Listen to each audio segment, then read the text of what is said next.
The ballroom at Fort Campbell looked exactly how the Army likes to remember itself: polished floors, flags lined up with perfect spacing, officers in dress blues standing a little straighter than usual. The division anniversary gala always had that tone.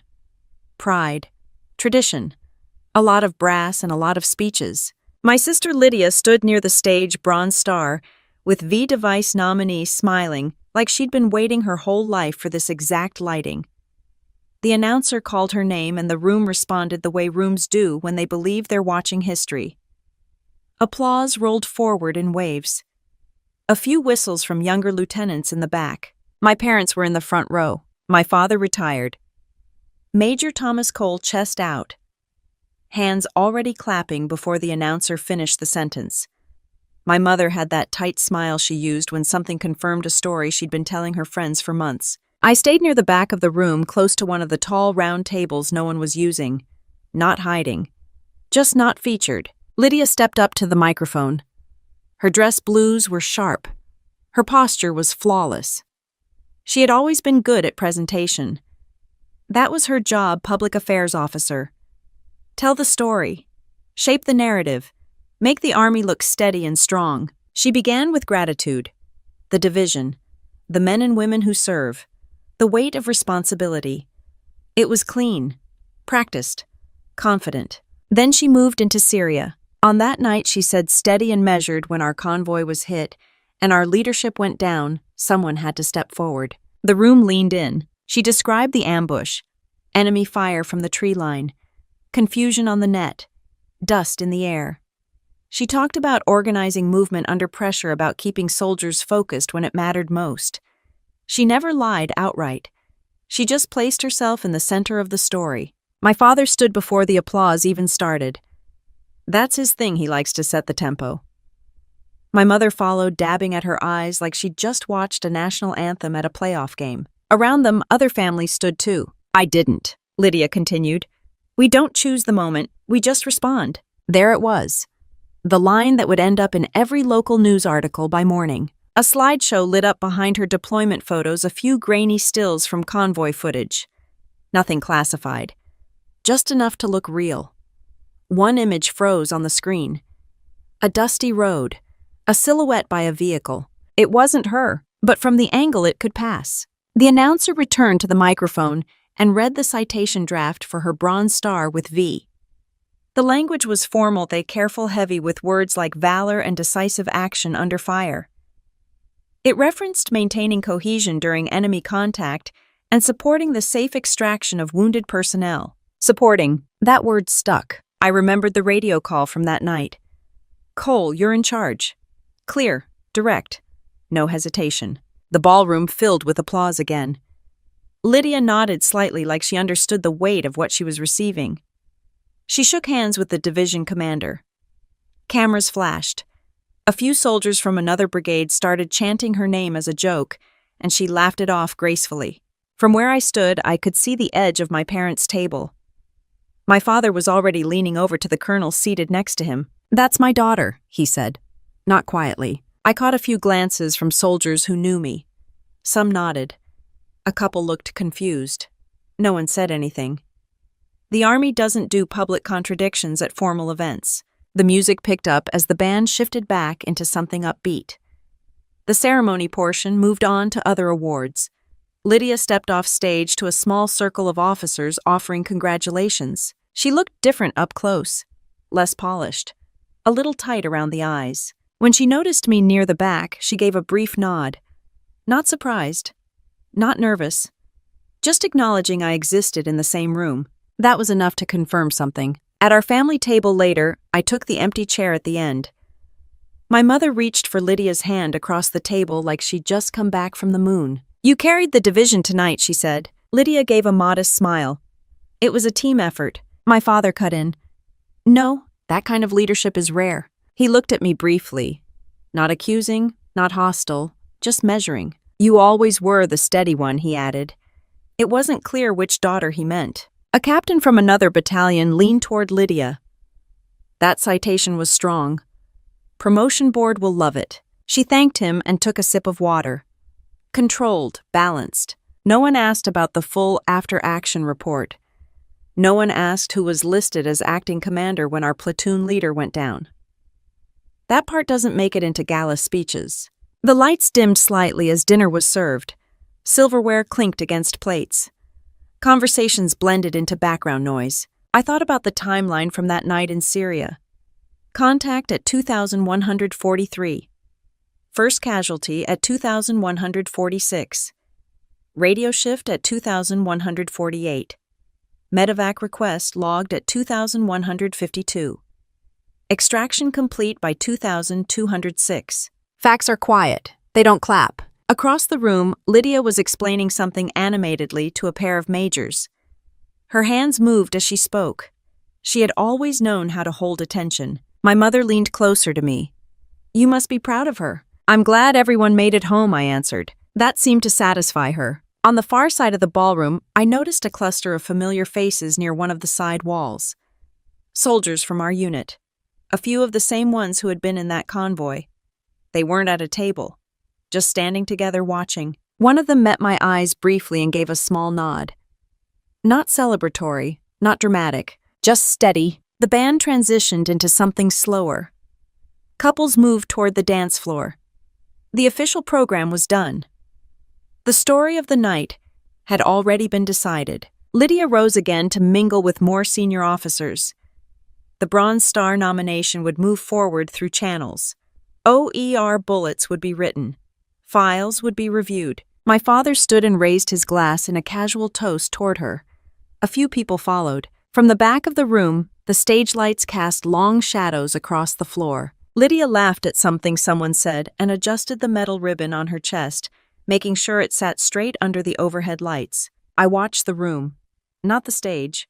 The room. And I stayed exactly where I was. I kept my eyes on the cluster of soldiers near the wall instead of watching Lydia adjust her metal ribbon under the lights. They weren't smiling. That mattered more than the applause. My father was still standing, shaking hands with officers like he'd personally signed the Bronze Star paperwork. He had that look on his face, the one he used at retirement ceremonies when someone mentioned legacy. Legacy was his favorite word. We grew up on it. In our house in Texas, everything came back to service. Framed photos of my grandfather in Korea. My father in desert camo during Desert Storm. Shadow boxes lined the hallway. Metals polished. Ribbons squared. Lydia used to walk past those frames and point at them like they were goals. I used to stop and read the nameplates. She liked the spotlight. I liked the details. At school events, Lydia volunteered to MC assemblies. I ran track and didn't tell anyone when I placed. She spoke confidently about future leadership roles. I filled out ROTC paperwork quietly and mailed it before anyone asked. When she got into a private university with a communications scholarship, my parents threw a party. When I chose Army ROTC at a state school, my father nodded once and said, "Good, practical." Practical was not the same as impressive. Lydia called home every week during college. Stories about campus leadership boards, networking events, professors who said she had presence. My mother repeated those stories at church. When I called, it was usually about field exercises. Long nights, early mornings, blisters and inspections. My father would listen for a minute, then ask if I'd considered branching into something with more upward mobility. Infantry wasn't glamorous. It wasn't media-friendly. It didn't come with photo ops. When I commissioned, Lydia showed up in a tailored dress and introduced me to her friends as the tough one. She made it sound like a personality trait, not a profession. 2 years later, she commissioned as a public affairs officer. My mother cried harder at that ceremony than she had at mine. "She'll tell the Army's story," my mother said proudly. No one asked who would be inside the story. At the gala table, my father finally sat back down and leaned toward Lydia. "This is what we raised you for." She smiled at him the way she always had, confident, assured. I just did my job. That line would have been funny if it weren't being applauded. I reached for my water and took a slow sip. Across the room, one of the sergeants from our unit was still watching the stage. He didn't look impressed. He looked thoughtful. The first time Lydia and I deployed at the same time, my parents treated it like symmetry. 2 daughters both serving. They liked telling that story. What they didn't like was nuance. On deployment, roles matter. A PAO doesn't operate inside the maneuver element. They embed when cleared. They document. They interview. They don't hold sectors. Lydia wanted proximity. She always had. In Syria, she'd requested to move closer to the convoy element for footage. She said it would capture authentic leadership under stress. The battalion commander approved limited access with clear restrictions. Stay with the rear element. Maintain distance during contact. Follow instructions. She agreed. At the gala table, a lieutenant colonel approached and congratulated Lydia again. "You kept it together out there," he said. "That's rare." She nodded modestly. We all stepped up. We. That word did a lot of work. My father glanced at me. "You were there too, right?" "Yes." He waited like there was more I was supposed to add. "That's good," he said when I didn't elaborate. My mother adjusted the centerpiece flowers slightly, like something needed straightening. "You two made us proud." Made. Past tense. The band shifted into a slower song. Couples drifted toward the dance floor. Lydia was pulled into another circle of officers. Her laugh carried over the music. At some point during dinner, one of the majors leaned across the table toward me. "Hell of a deployment," he said quietly. "It was busy," I replied. He studied me for a second, then nodded. "You good with everything?" That was a loaded question. In the Army, it usually means more than it sounds like. "I'm good," I said. He didn't look convinced, but he didn't press. When we were kids, Lydia used to rehearse speeches in front of the bathroom mirror. She'd hold a hairbrush like a microphone and practice pauses. Practice eye contact. Practice sincerity. I used to practice disassembling my grandfather's old toolbox so I could put it back together faster each time. Different skill sets. The first time our father ever said he was proud of my performance was after Ranger School. Not at graduation. Not in front of anyone. Just in the driveway when we got home. "Not many make it," he said. That was it. No party, no speech. Lydia's award tonight had been announced weeks in advance. A group of younger officers approached our table asking Lydia about leadership under fire. She answered smoothly, keeping her phrasing careful. Emphasizing teamwork. Emphasizing decisiveness. She didn't mention the radio call when the platoon leader went down. She didn't mention who acknowledged it. She didn't mention who repositioned the gun truck. Selective detail isn't technically lying. It's just editing. Across the ballroom, the cluster of 12 soldiers near the wall hadn't moved much. A few of them were talking quietly now. One glanced toward the stage, then toward me again. I recognized every face. Dusty road. Night vision. Radio chatter. Facts don't fade the way applause does. My father stood again as another officer approached to congratulate Lydia.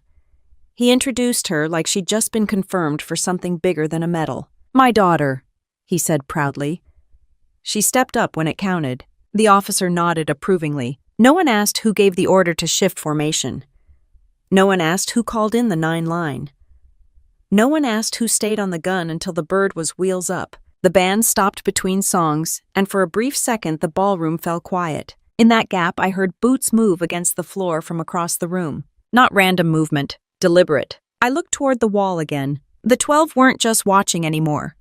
The sound of boots shifting on the ballroom floor blended into something else in my head, the crack of incoming rounds snapping past a windshield. Eastern Syria doesn't give you dramatic warnings. It just changes tone.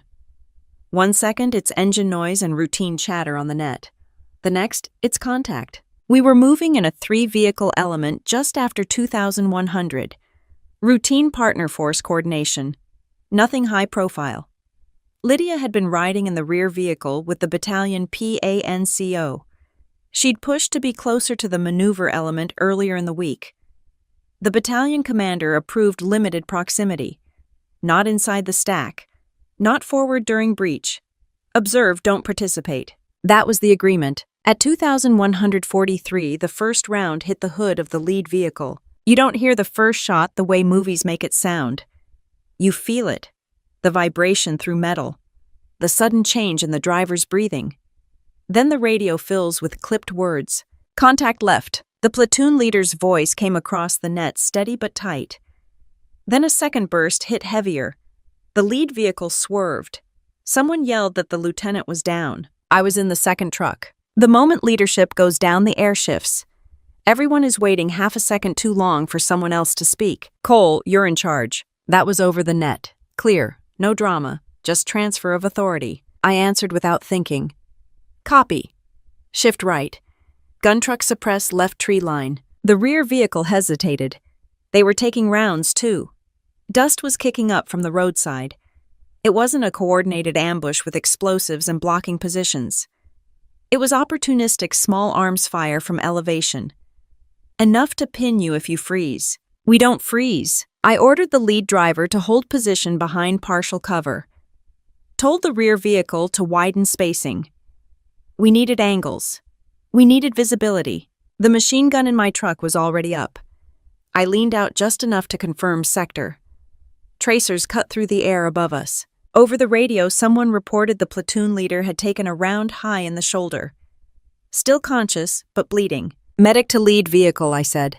Rear element maintain suppression. Then I heard something that didn't belong on the net. Lydia's voice, high, fast, asking where to move, asking if she should get out. She wasn't supposed to be on that channel. I keyed up again. Rear vehicle maintain position. Do not dismount. Silence for half a second. Then copy. The gun truck shifted fire left as I directed. Short bursts, controlled. We weren't trying to win a firefight. We were trying to buy time. I called up the 9 line for medevac once the medic confirmed the lieutenant needed extraction. Grid coordinates, number of patients, no dramatics, just facts. Rounds kept coming sporadically from the tree line. Not disciplined fire. Not professional.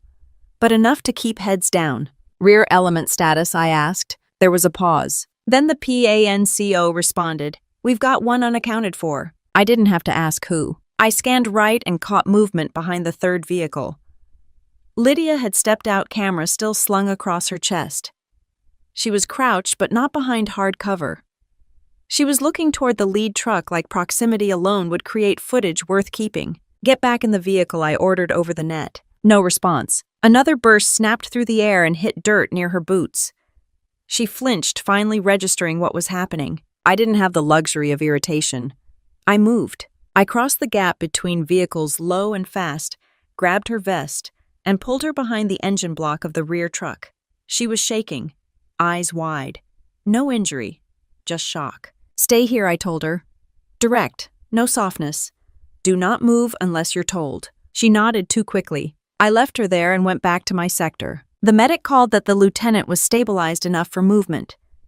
The bird was inbound. We had minutes. I coordinated staggered movement back toward a more defensible position for extraction. Gun truck last. We'd fall back by element. The rear vehicle hesitated again when rounds intensified.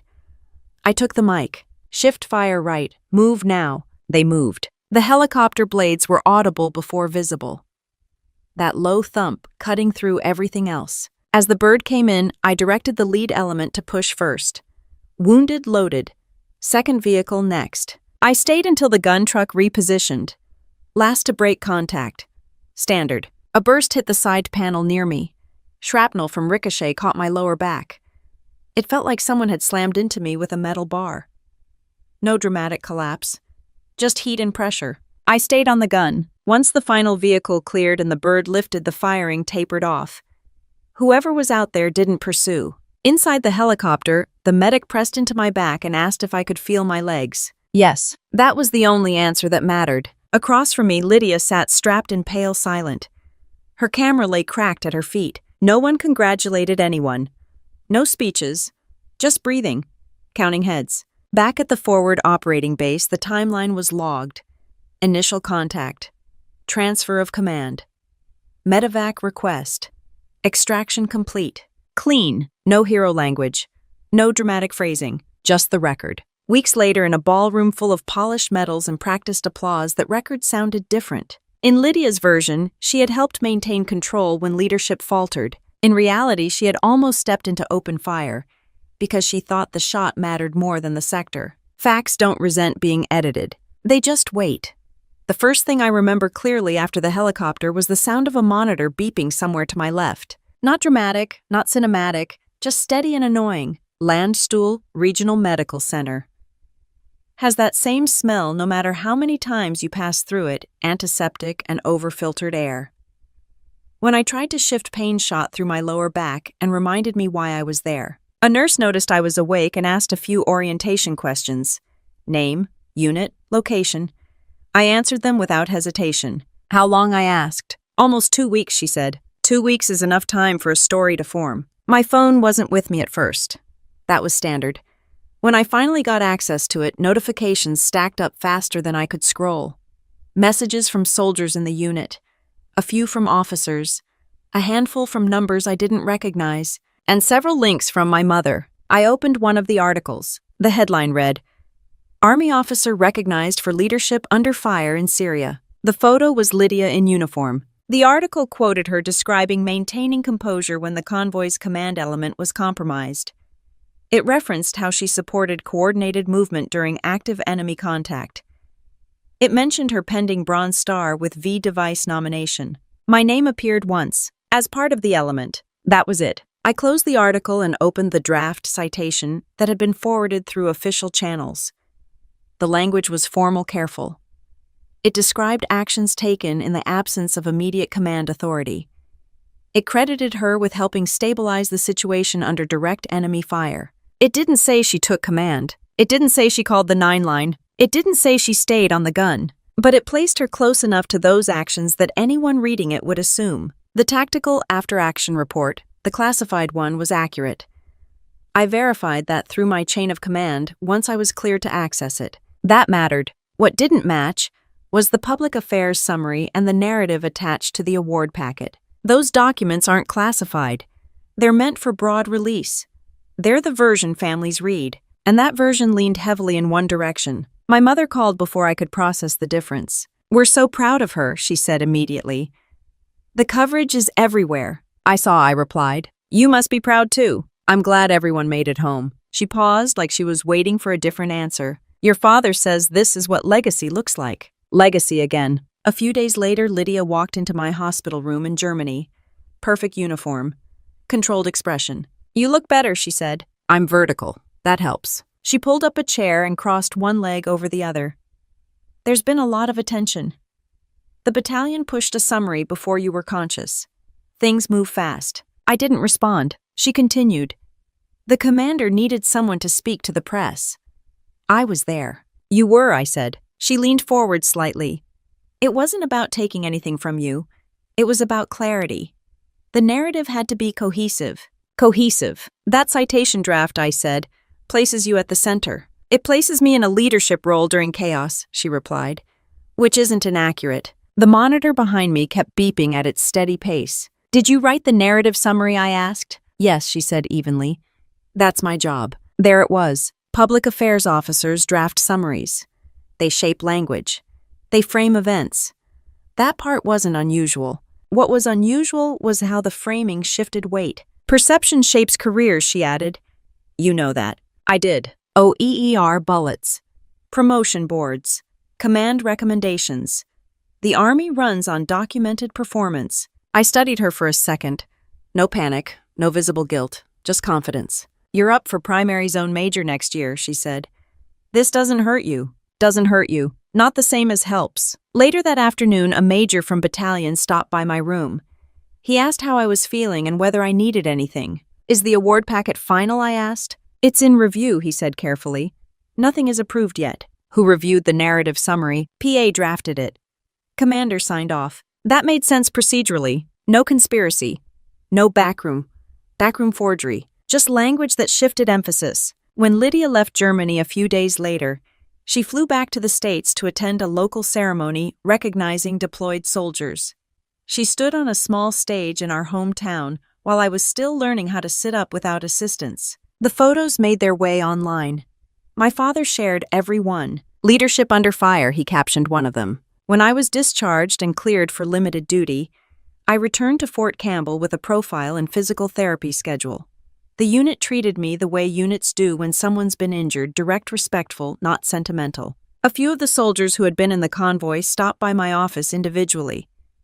They didn't mention the articles. They didn't mention the citation. They asked about my back. That told me what I needed to know. Weeks passed. The Bronze Star nomination advanced through brigade channels. Nothing is automatic at that level. It requires review signatures validation. The narrative summary continued to circulate. At a battalion meeting, someone referenced Lydia's leadership moment in a broader discussion about resilience. No one corrected it, not because they didn't know, because it wasn't their place. I attended one of the internal briefings, reviewing deployment actions for lessons learned. The timeline slide displayed the radio call transferring command. My name was there, clean, accurate. The difference between that slide and the Gala speech wasn't in the facts. It was in the spotlight. One afternoon, I opened the shared drive and pulled up both documents side by side, the classified AAR and the public narrative summary. The AAR listed sequence of command clearly. The summary listed impressions. Impressions travel faster. I closed both files and leaned back in my chair. Physical therapy had helped. The pain was manageable. The language wasn't. I didn't need applause. But I wasn't going to pretend the record didn't matter. I flew home to Texas the week after Brigade confirmed the Bronze Star packet had cleared another level of review. The ranch looked the same as it always had, wide fence lines, dry grass, shifting in the wind, the old barn leaning slightly to the left like it had since we were kids. The place carried weight in our family. My grandfather built it after he retired. My father treated it like proof that service led to something solid, legacy with acreage. My parents had asked me to come by to talk. That phrase usually meant something had already been decided. Inside the house, the hallway still held the same framed photos Korea Desert Storm commissioning ceremonies. Lydia's recent ceremony photo had already been added near the front. Mine wasn't. We sat at the dining room table. My father at the head, my mother to his right. Lydia across from me. She wore civilian clothes this time, but she still carried herself like she was stepping into a briefing. My father cleared his throat. We wanted to discuss the trust. The trust had been created when my grandfather passed. It covered the ranch and an investment account worth a little over $1 million. The document was straightforward, but left one clause open to interpretation. The assets would go to the child who best upholds and advances the family's military legacy as determined by the trustees. My parents were co-trustees. My father slid a folder across the table. We've made a determination. I didn't open it immediately. My mother spoke softly. Based on recent events and recognition. I opened the folder. The trustee decision named Lydia as primary beneficiary of the ranch and controlling interest in the trust assets. The justification cited demonstrated leadership under direct enemy engagement and public recognition of valor consistent with the family's service history. Public recognition, not operational record. My father leaned back. This isn't personal. It's about continuity. I let that sit for a second. You made this decision before the award is finalized, I said. The nomination speaks for itself, he replied. The nomination, not the signed order, not the final approval. The nomination. Lydia folded her hands neatly on the table. It wasn't something I pushed for. The folder in front of me included another document, a waiver of contest. If I signed it, I would formally acknowledge the trustee determination and agree not to challenge it later. We'd prefer to avoid disputes, my mother said. Families don't need that kind of strain. I thought about the AAR sitting in a secure system back at Fort Campbell. Clear, unambiguous. I thought about the narrative summary circulating publicly. Different documents, different audiences. You based this on media coverage, I said evenly. We based it on what the Army released, my father corrected. There it was, trusting the press summary over the operational report. Legacy isn't just about who was there, he continued. It's about who represents it. Represents. I looked at Lydia. She didn't look smug. She looked composed, almost cautious. You don't think this affects Brianna's service, my mother added quickly. You both served. That's what matters. Equal participation. Unequal credit. If the investigation adjusts anything, my father said we can revisit. Investigation. He said it casually, like it was unlikely. The Army doesn't open formal administrative investigations lightly. Not over narrative framing. Not unless someone requests it. I closed the folder. You're within your authority as trustees, I said. My father nodded, relieved by the tone. But authority doesn't guarantee accuracy. He frowned slightly. Are you accusing us of acting in bad faith? No, because they weren't. They believed the version they had been given. That didn't make it right. The waiver sat between us. Signing this avoids legal fees, my mother said gently. and unnecessary division. Division. The army and the family both use that word. I picked up the pen. Lydia shifted in her chair. Brianna. She said, her voice lower now, less public. This doesn't diminish what you did. Diminish, I signed. The ink dried quickly. My father exhaled like a logistical problem had just been resolved. Thank you, he said. He reached for his glass of iced tea and took a long sip. Outside wind moved across the field behind the house. The same field where we'd run drills as kids pretending fence posts were obstacles, and the barn was a forward operating base. After dinner, Lydia stepped outside onto the porch. I followed. The sun was dropping behind the tree line. You didn't have to sign, she said. I know. She leaned against the railing. This isn't about stealing anything. It's about framing. She looked at me carefully. The army moves fast. Narratives form. Someone fills the gap. And you did. Yes. No hesitation. For what it's worth, she added. I didn't change the tactical report. I know. She studied my face. Then what's the issue? The issue, that the summary doesn't match the sequence of command. She shrugged slightly. It matches impact. Impact. That award packet helps both of us, she continued. It shows our family produces leaders. Our family. Not the unit. Not the platoon. The family. I didn't correct you at the gala, I said. You didn't. I won't correct you here either. Her expression shifted. Not fear, not guilt. Just calculation. You're not planning to escalate this, she said carefully. I'm planning to align the record. She didn't respond. Inside, my parents were already discussing future renovations to the ranch house. Future plans under the assumption of a finalized narrative. The army runs on documentation. Trusts run on documentation too. As I walked back toward my car, the Texas air felt dry and steady. The waiver copy sat in my bag. I hadn't argued. I hadn't protested. I had signed exactly what they put in front of me. And then I drove back to Fort Campbell with the same clarity I had on that road in Syria. When leadership drops, someone has to step forward. I pulled into the battalion parking lot just before 0600 and stayed in the driver's seat a minute longer than necessary. The sun wasn't fully up yet. The building lights were still on. Routine morning PT formations were forming in the distance. Nothing about the post looked unstable. That helped. I wasn't interested in a dramatic confrontation. I was interested in documentation. Inside my office, I closed the door, opened my laptop, and pulled up the deployment roster from that night. 3 vehicles. 15 personnel total. 12 were still assigned to the division. 3 had PCS'd. I started with the first name on the list. Staff Sergeant Ramirez answered on the second ring. You good? He asked immediately. I'm vertical, I said. I need to confirm something. He didn't hesitate. That night? Yes. You ran it. No emotion. No buildup. Would you put that in a written statement, I asked. Yes. I moved down the list. Sergeant Holloway answered next. He paused when I asked the question. You sure you want to open this? He asked quietly. I want the record accurate. He exhaled. Then yeah, I'll write it. Not everyone answered right away. A few called back later that day. One texted first and asked if this was about the Bronze Star. It's about sequence of command, I replied. That phrasing mattered. By lunchtime, I had 6 verbal confirmations and 3 written statements in my inbox. Short, direct, no dramatics. She assumed command at 2148. She issued movement orders. She remained on the gun position during extraction. Facts. I drove to meet Sergeant First Class Delaney at a small off-post coffee shop that afternoon. He had been in the gun truck with me. He slid into the booth across from me and placed a flash drive on the table. I kept a copy of the unedited helmet cam, he said. Didn't sit right deleting it. I nodded. Are we burning careers here, he asked. Only if someone falsified something, I replied. He leaned back.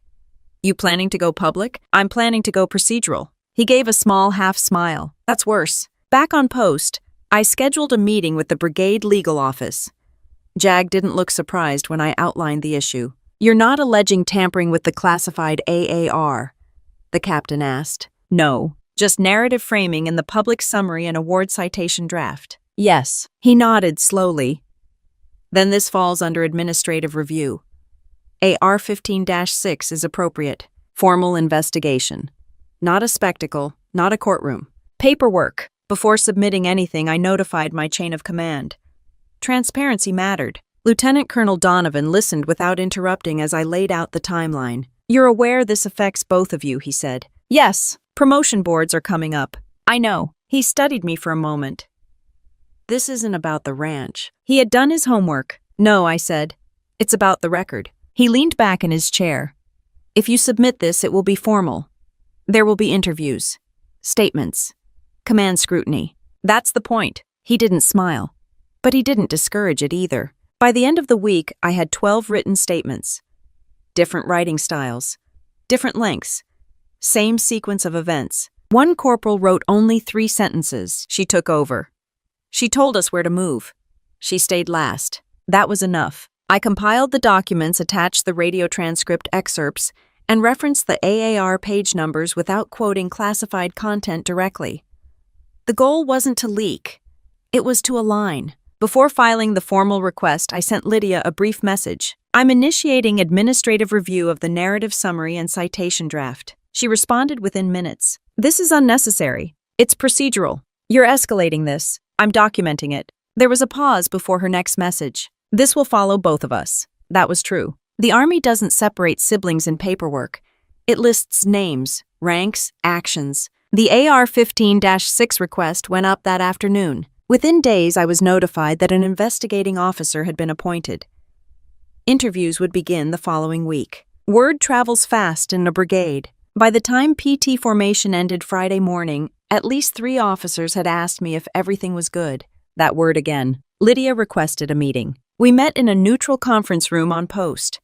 No raised voices, no accusations. You didn't talk to me before filing, she said. I did, I replied. In Germany. That wasn't formal. It is now. She folded her arms. You're making this bigger than it needs to be. It already is. She leaned forward slightly. You think the board won't notice this? You think they'll separate your name from mine? I'm not submitting this to a board. She watched me carefully. You're forcing command to take a side. No, I'm forcing command to review documentation. Silence stretched between us. I didn't alter the tactical report, she said again. I know. Then what do you want? Accuracy. She exhaled sharply. You're willing to risk everything for wording. For sequence. She stood first. You've always been rigid. I didn't answer. Back in my office, an email from the investigating officer waited in my inbox. Interview schedule attached. 12 names listed.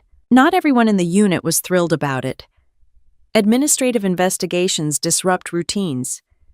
They pull people into statements, timelines, and uncomfortable conversations. But by Monday morning, the first 2 soldiers had already sat down with the investigating officer. Their statements didn't change. Sequence of command, timestamps, actions taken. No embellishment. The Army doesn't reward the loudest story. It rewards what it can verify. The first interview block started at 800 on a Tuesday, and by 7:55, the hallway outside the investigating officer's temporary office was already too quiet. Administrative investigations don't come with drama. They come with clipboards. Major Ellison had been appointed as the investigating officer. Infantry background. No connection to either of us beyond division assignment. That was intentional. He called me in first. Captain Cole, he began, voice neutral recorder on the table. You understand this is a fact-finding process. Yes, sir. You are alleging that the public narrative summary and Bronze Star citation draft do not accurately reflect the sequence of command during enemy contact on May 12, 2019. Yes, sir. He nodded once. Walk me through 2143 to 2206. I did. No adjectives. No emotional weight. Grid movement. Transfer of authority. 9-line submission. Gun truck positioning. Extraction order. Wounded loaded. He asked precise questions. Who confirmed the platoon leader was down? What time did the medevac bird respond on net? Who acknowledged shift in command? Did any radio log indicate Lydia assumed command? No, sir. He flipped through pages. Did she issue any orders over the net? No, sir. He made a note. Did she disobey a direct order? She dismounted against guidance, I said. I directed her back to cover. Was that recorded? Radio log confirms rear element dismount confusion. Helmet cam corroborates movement. He paused at that. You're aware this review may impact both officers' evaluation reports. Yes, sir. And potentially promotion consideration. Yes, sir. He leaned back slightly. Why pursue it? Because the record should match the sequence. He studied my face for a second. probably looking for something personal. Revenge, anger, family conflict. He didn't find it. Over the next week, he interviewed all 12 soldiers. No two statements were identical. That's how you know they're real. Ramirez described the radio call clearly. Holloway focused on movement. Delaney detailed the gun sector shift. The medic referenced stabilization timing. The PANCO admitted confusion over Lydia's movement during contact. None of them exaggerated. None of them dramatized. They just aligned. Meanwhile, word had spread beyond battalion. I got called into Brigade S2 for a routine clearance review. Not punitive, just standard when an officer is involved in an administrative investigation tied to operational reporting. Anything classified mishandled, the captain asked. No. Any personal disputes influencing reporting? No. Any outside pressure? No. He typed steadily. Clearance wasn't suspended, but it was flagged pending investigation outcome. That was the cost. Lydia's interviews were scheduled later in the week. I didn't ask how they went. I didn't need to. At PT formation. Friday morning, a couple of lieutenants stopped talking when I walked past. One nodded respectfully. The other looked uncomfortable. Scandal travels faster than facts. My OER draft for the year was already in progress. The senior rater hadn't finalized language yet. Promotion board packets would lock in a few months. Timing wasn't ideal. Lydia sent one more message late Friday night. You've turned this into something bigger than the incident. I didn't respond, because it wasn't bigger than the incident. It was exactly the incident.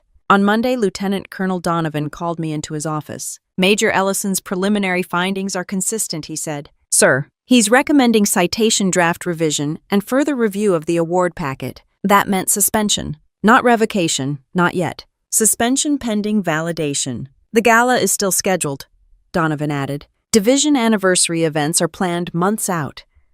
Canceling one because of a pending administrative review would cause more attention than letting it proceed. She's still the keynote, I asked. For now. He leaned forward slightly. You understand what this looks like from outside? Yes, sir. It looks like two sisters fighting over recognition. Yes, sir. And it may continue to look that way until paperwork closes. I understand. He nodded slowly.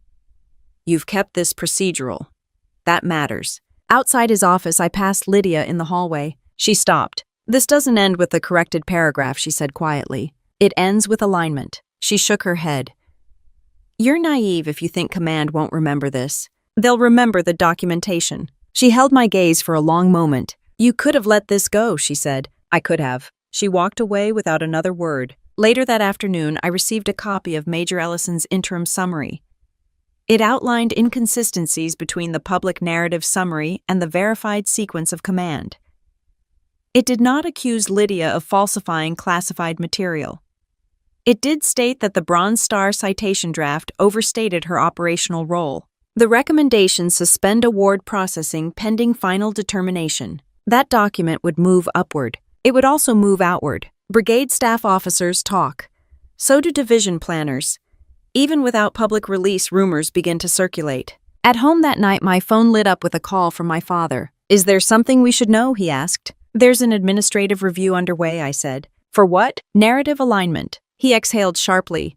You're jeopardizing this over wording. I'm aligning documentation. You signed the waiver. Yes, that was supposed to settle this. That settled the trust decision based on available information. Silence. You're creating instability, he said finally. Paperwork creates stability, I replied. He didn't like that. The next morning, Brigade announced that the Bronze Star nomination associated with 12th May 2019 was under review. No names, just date. But anyone paying attention knew. The Division Gala date remained unchanged. Guest lists finalized. Programs printed. Keynote speaker confirmed. By the end of the week, 12 soldiers had already given recorded testimony under oath. That part wasn't rumor. That part was documented. And documentation has a way of showing up exactly where it's needed. The ballroom looked almost identical to the last time, except this time the air felt heavier. Programs were laid out neatly at every table. Lydia's name was printed under keynote address. No asterisk. No mention of review. The Bronze Star nomination was technically suspended, but until paperwork fully processed, nothing public changed. The band warmed up near the stage. Officers adjusted ribbons. Families found their seats. I took a chair near the back again, not hiding, just observing. The 12 soldiers who had been interviewed during the AR-15-6 were seated at separate tables this time, not clustered together, spread out. Intentional or coincidence, I didn't ask. Lieutenant Colonel Donovan stood near the side of the stage, speaking quietly with a member of division staff. His posture was calm, unreadable. Lydia moved through the crowd with the same practiced composure she'd shown months earlier. If she was unsettled, she hid it well. Her dress blues were precise, her shoulders squared. When the master of ceremonies called her name, the applause was polite, not thunderous. Word had circulated enough to temper enthusiasm. She stepped up to the podium. "Good evening," she began. Her voice carried evenly across the room. She spoke about resilience, about cohesion under fire, about the responsibility of leadership when chaos hits without warning. Then she reached the part of the story that had traveled the furthest. On May 12th, she said when our convoy took fire and command structure was disrupted, we had seconds to respond. She described confusion on the net. She described stepping into a leadership role to maintain momentum. It was careful language, less absolute than before. No direct claims of issuing orders, just implication. At a table near the center of the room, Sergeant Ramirez set his glass down deliberately. Donovan stepped forward from the side of the stage before Lydia could continue. "Ma'am," he said respectfully, but firmly addressing the MC rather than Lydia. "We need a brief administrative clarification." The room shifted. Not panic, not noise, just attention. The MC hesitated, then nodded and stepped aside. Donovan took the microphone. "This division holds itself to a standard of documented accuracy," he began. "An AR-15-6 administrative investigation regarding the 12th of May. 2019 convoy engagement has produced findings relevant to tonight's remarks." The room went still. Lydia remained at the podium, expression steady. Donovan continued, "This is not a disciplinary announcement.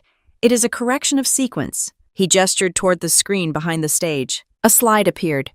Timeline format. Timestamps. No dramatic imagery. Just black text on white background. 2143, initial contact. 2146, platoon leader wounded. 2148, transfer of command acknowledged over radio, Captain Brianna Cole. 2152, medevac request transmitted by Captain Cole.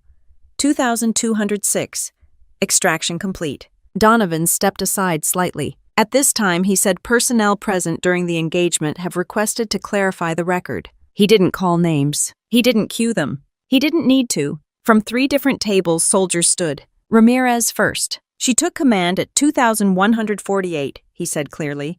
"I heard it over the net." Holloway stood next. "She issued movement orders to the rear element." Delaney rose from near the back. "She stayed on the gun position until we cleared." Each statement was short, controlled.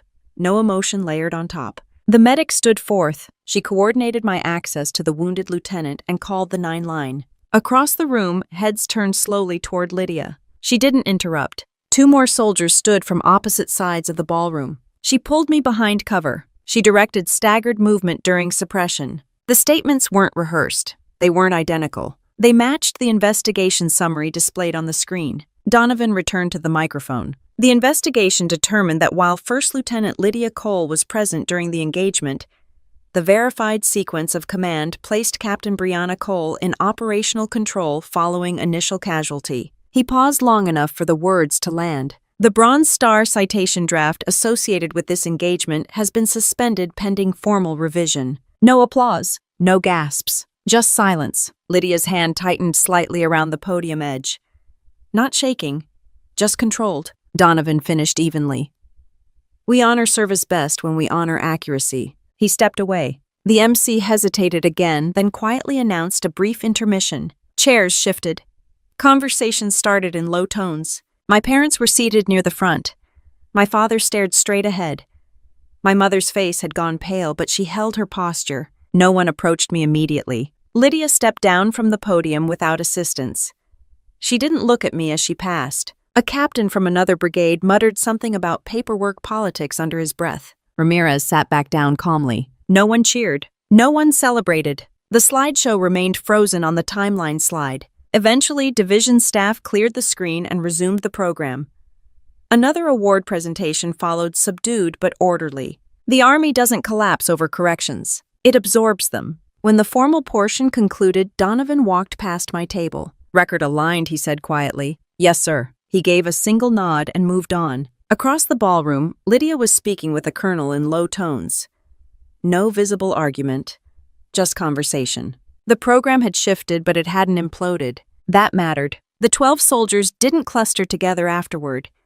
They dispersed naturally, as if nothing unusual had happened. Because in their view, nothing unusual had. They had simply stated what occurred. I remained near the back of the room as families filtered toward the exits. The stage lights dimmed slightly, casting long shadows across the polished floor. No medal had been physically removed that night. No one had been escorted out. But the narrative had changed. And in the Army, that is what determines everything else. The morning after the gala, the post felt normal in the way only the Army can manage after something publicly uncomfortable. PT formations ran on time. Motors pool reports were filed. Staff meetings started at exactly 900. But inside brigade headquarters, paperwork was already moving. By 1000, an official memorandum went out, the Bronze Star nomination associated with the 12th of May.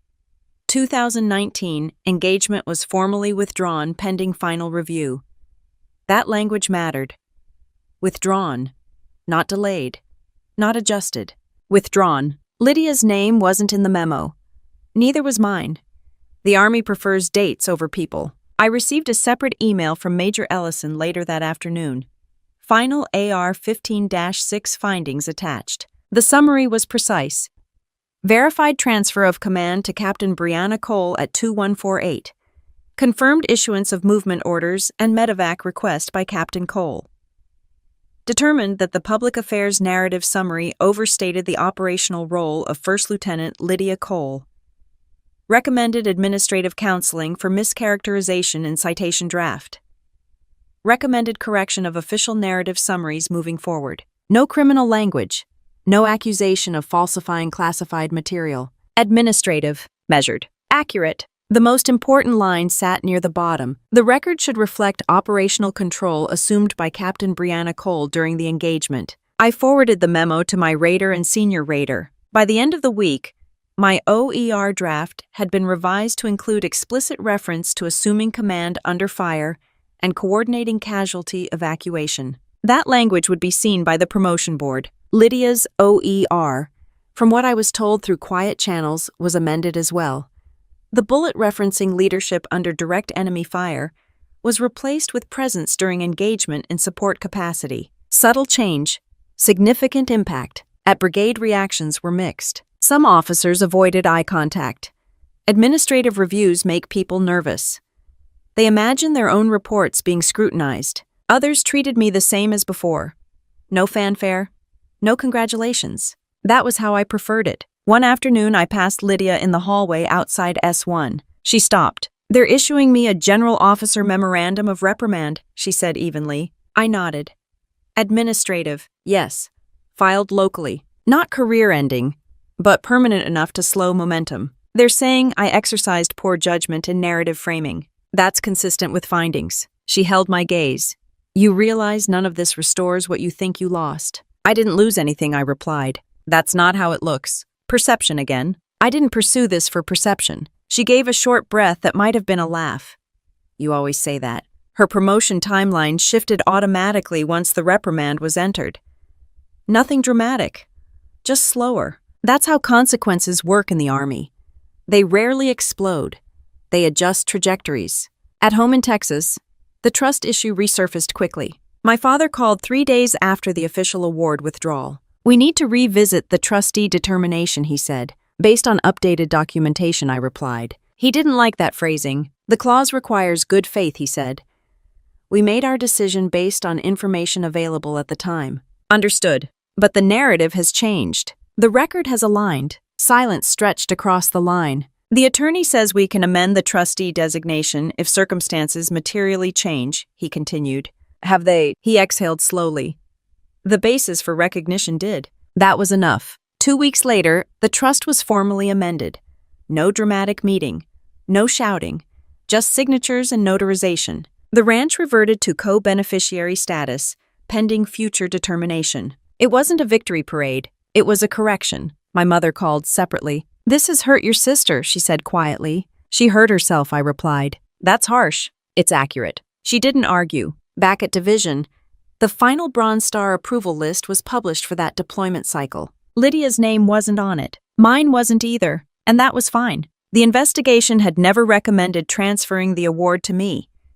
It had recommended correcting the narrative. Awards follow recommendations.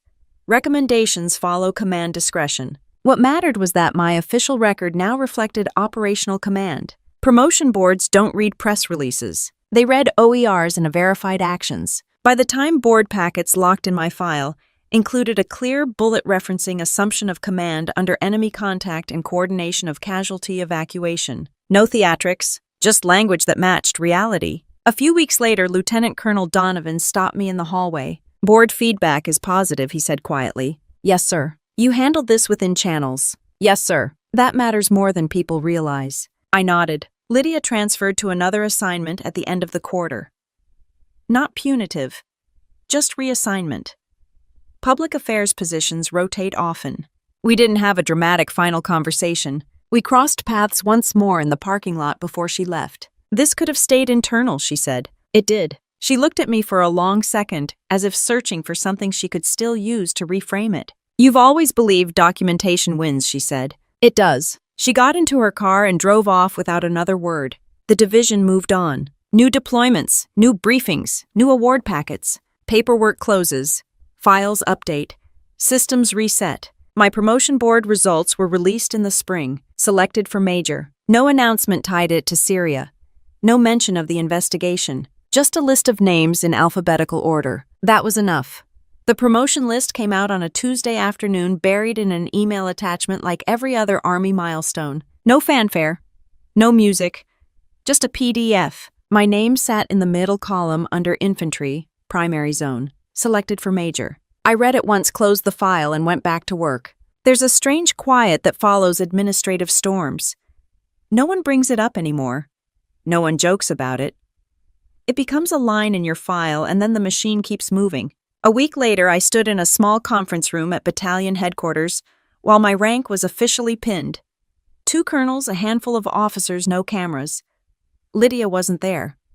My parents weren't either. That felt appropriate. After the ceremony, Lieutenant Colonel Donovan pulled me aside. "You understand why this matters," he said. "Yes, sir. You corrected the record without burning the unit. That was the goal." He gave a small nod.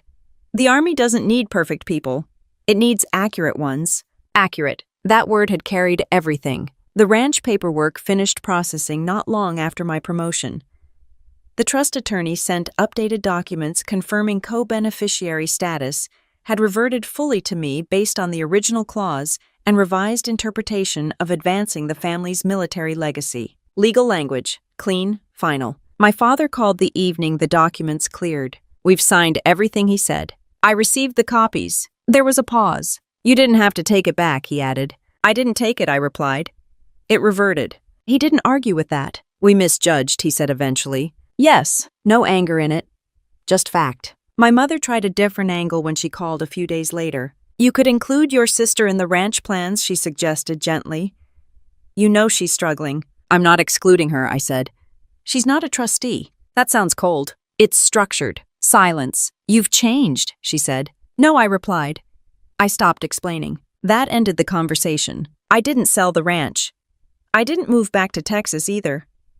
I leased the land to a neighboring family who had run cattle there for years. Stable income, minimal involvement, structure over symbolism. On post, my responsibilities expanded with the new rank. Company command loomed in the near future. Training schedules filled my calendar. One afternoon during a field exercise, a young lieutenant approached me after a live fire lane. "Ma'am," he said carefully, "is it true you requested an AR-15-6 on your own award situation?" "On the narrative," I corrected. He nodded. "Why?" "Because documentation matters." He considered that for a moment. "Did it cost you?" "Yes." "Was it worth it?" "Yes." He didn't ask anything else. That was enough. Lydia and I spoke only once more months later, when she called about updating beneficiary designations for certain family assets. The conversation lasted 4 minutes. No hard feelings, she asked near the end. No illusions, I replied. She gave a short breath that might have been frustration or acceptance. Hard to tell. Do you think it would have played out differently if we weren't related? She asked. No, I said. The paperwork would have caught up. That was the truth. The Veteran Legal and Career Resource Center idea didn't come from a dramatic moment. It came from noticing how many soldiers struggled quietly with administrative systems after service medical boards discharged paperwork appeals. Documentation had saved my record. It could help others, too. I partnered with 2 former JAG officers and a retired sergeant major. We rented a small office off post. No banners. No big launch event. We focused on helping veterans navigate paperwork correctly the first time. Disability claims. Record corrections. Administrative appeals. No press releases. No hero speeches. Just forms filled out accurately and submitted on time. The first time a former specialist walked out with his discharge status corrected after months of frustration, he shook my hand like I'd done something extraordinary. I hadn't. We just followed procedure. That's what had always worked. A year after the gala, I drove past the division headquarters building where it had all unfolded. The banners were different. New speakers, new faces. No one remembered the timeline slide anymore. That's how institutions function. They adjust and move forward. At the ranch, the fence lines held. The land didn't care who owned it. My parents stopped bringing up legacy. They started asking practical questions instead. Weather, cattle lease terms, holiday plans. Lydia built her career elsewhere. Slower, more measured. No more headline moments. We weren't estranged. We weren't close either. We were structured. One evening after a long training day, I sat alone in my office reviewing a young sergeant's packet for a commendation medal. The draft citation used broad language instrumental leadership, decisive action. I crossed out 2 adjectives and replaced them with timestamps and specific actions. Precision matters. I saved the document and leaned back in my chair. No one had handed me justice. No one had delivered closure. What happened was simpler than that. The record matched the reality. My rank reflected the work. The trust reflected the clause. The unit reflected the sequence. That's all I ever wanted. Not applause, not revenge, just alignment. And once the paperwork aligns, everything else settles into place. I didn't win a war against my sister. I didn't destroy her career. I didn't stand on a stage and demand applause. What I did was protect the record. And in the military, that matters more than emotion ever will. Family drama can blur lines faster than combat sometimes. Titles, headlines, trust funds, medals, they all look powerful from a distance, but in the end, documentation decides everything. Facts outlast feelings. Timestamps outlast speeches. And leadership isn't about who tells the story best. It's about who carried the responsibility when it counted. If you've ever watched someone take credit for your work, your sacrifice, or your pain, you already understand the weight of staying quiet. Family revenge stories aren't always about payback. Sometimes they're about alignment. Sometimes they're about stepping forward calmly and letting the truth speak where you don't have to. In the military, integrity is the only thing you truly own. And once that's secure, the rest becomes noise. If stories like this real-world military conflicts, family revenge stories, and the quiet kind of accountability that actually changes outcomes matter to you, subscribe to the channel. There's more coming.